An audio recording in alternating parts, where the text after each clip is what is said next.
Hi guys. I realized that I hadn't done a basically my story um, episode of the created for this show. And so here we are. For those of you who are new to me, my name is Danielle Roberts, and I am a business manager and strategist, author of the book created for this, and I am a mentor for Christian businesswomen as well. So that's the like typical bio that y'all get whenever you listen to anything. And this episode is sponsored by my beautiful I Was Created for This mug with Ephesians 2:10 on there in beautiful script. So if you want to grab a mug, you definitely can over at daniellemroberts.com/mug, and you can get a beautiful mug shipped right to your house. I call it a Christian affirmation mug because it affirms that you're created for what you're doing. So, I'm just going to start from kind of the beginning. Not really all the way at the beginning, because who wants to talk about being a baby, and I have no recollection of that. But this is going to be a two-part episode. So I'm going to stop, and then I'll let you guys ponder on that for a while, and then pick back up later. Okay, so I became a Christian when I was 5. I remember trying to figure out what communion was and sitting on the front steps of our old church. Our church was built like 1860s, 1818 or 1880, I mean, somewhere around there. Not the church we're like currently going to, but at that time, I think I was trying to figure out communion, and my mom ended up praying with me, and then we continued to go to church. I went to Bible camp, sorry, and that was, I think I went for like 7 years, and that just created this huge love for Jesus, passion for reading my Bible and wanting to know more about Jesus. I was baptized when I was, I think, 12 or 13. It all gets a little foggy when you're like old and you're like, way back when. No, so that was that. And then all throughout, so I was homeschooled up until 8th grade. 9th grade, I did a couple classes at the school for high school, and 10th grade, I went full-time to high school. 11th grade, I dropped out of high school because I was like, I can get so much more done, be so much more productive, right? Productivity, it's always been a value.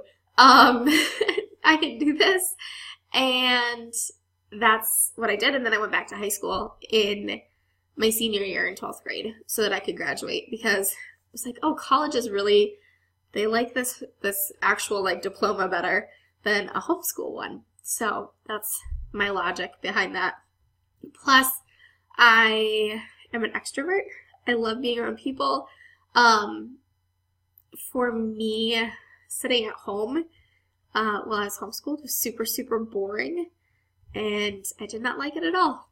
So that's my growing up years. When I was in 10th grade, I think I was 16, I went to Mexico on a mission trip. Fell in love with the country, with the culture, with the language, and decided that that was something that I think I knew previously that missions was going to be part of my life. Amy Carmichael, she was Irish, English. Anyway, she was a missionary to India, and she worked with orphan girls or girls that had been left in the Hindu temple as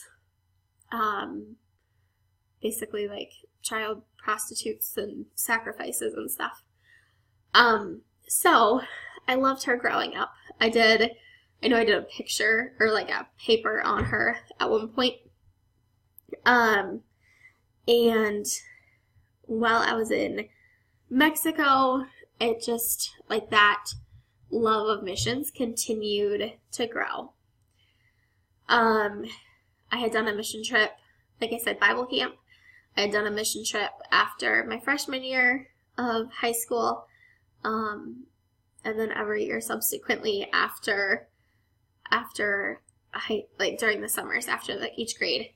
I went again to Mexico as a senior, I think, if I'm remembering it properly. Yes. And just knew that traditional routes were not going to be for me. And that's to say that I was enrolled in a college. I had gone up.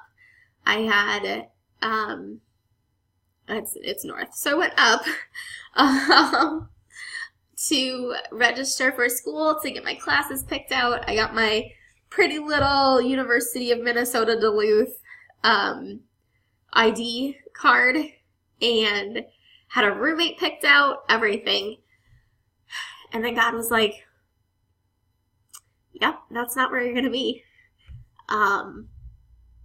So after lots of praying, lots of, God, what now? Like, why? He revealed to me that there was other things that he wanted me to do. So I ended up joining YWAM, which is Youth for a Mission. And I was not expecting to cry during this. I'm sorry. Pregnancy hormones are like raging. I'm 37 weeks when I'm recording this. So it makes a difference when you've got lots of baby stuff going on. Yeah, so I joined YWAM, and at the end of the summer after I had graduated, I flew to San Diego, California by myself. Everything that I was taking with me was in a bag, big old duffel bag, and I lived in Mexico and did YWAM's discipleship training school for 5 months. So we had 3 months of intense biblical training. We had 2 months of outreach, sharing what we had learned about the Bible, talking to people in Guatemala. We hopped over the border to El Salvador for a weekend, and that was gorgeous. Guatemala and El Salvador. Basically anywhere in Central America is amazing, and I love it, and I wish I could live all year round in flip-flops. So I ended up doing that, and God just revealed his heart for the nations, his heart for his people, and I learned more about myself because, you know, you're in the Bible, you're learning, you're talking to God every day. He's going to respond. He's going to answer you. And at the end of that time, at the end of the 5 months in February, I went home to visit my family, and then I came back and I joined their staff, and I was supposed to be there for 2 years. I didn't listen to God when he was like, this is not where I want you for 2 years. First thing that I was like, okay. Should have listened there. And what God had really done was placed a heart for India on my heart. I didn't trust him enough to think that he could make it happen. So I stayed in Mexico instead. I pulled a Jonah. I was there. I worked all summer long, and I left in September because my depression had gotten so bad. And I find that and this is not for everybody. This is not like saying a blanket for myself either. But I tend to find when I'm in disobedience to God, my depression will get worse. Or if I'm not listening to his plan, that's kind of the way he calls me out. It's like, hey, you're going to go down this bad path, mentally and physically and emotionally. And that is what ended up happening. So I cut my contract short, said this is not where I'm supposed to be, and I came home to Wisconsin. Worked at a coffee shop for a year, which I loved. Like I said, extrovert, people lover, give me all the coffee. And that was great. I was able to heal. I took some college classes, which I had been doing in Mexico, because I wanted to learn more. So I took a biblical counseling class. I took an evangelism class. At the university, I took a college algebra class, which I totally thought I was going to fail. That was a C in my perfect 4.0. And then from there, I worked at a Bible camp for that summer of 2008. And again, like, God just taught me so much. But one thing that really surprisingly came through was my love of writing devotionals or writing Bible lesson plans. And while I was in Mexico, I had worked on our kids program. So when missionaries would come in, they would get a box of goods, and that was like their evangelism kit. So balloons, crafts, paper, puppets. And then I also would make sure that they had the Bible study in there that they could share with everybody. So then when I was working the Bible camp, I was like, man, I really, really love this. I think in the future, I'm going to write a Vacation Bible School curriculum. Hasn't happened yet, so we'll see if that's still going to happen. But I love digging in, and I love sharing God's word with people, just from a new perspective. And so one day we were star spinning, like looking up at the stars, and then you like spin around on a particular star in the dark, super safe. It's a miracle nobody like twisted an ankle or something.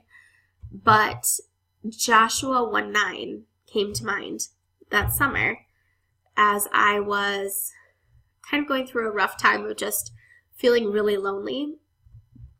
And Joshua 1:9 is, I will never leave you, I'll never forsake you, I'll be with you wherever you go. And I have a star tattoo on my foot so the star, and then the Joshua 1:9 is above it. And so that's that tattoo story. But God just showed me there's so much more, and he's with us wherever we go. He is the one that's going to keep us safe from the storms. Even if we have storms, he's going to keep us safe. And that is the lessons that I learned 2008 and before. So I'm going to go ahead and stop this, and then you can listen to number 2 later. Bye, guys.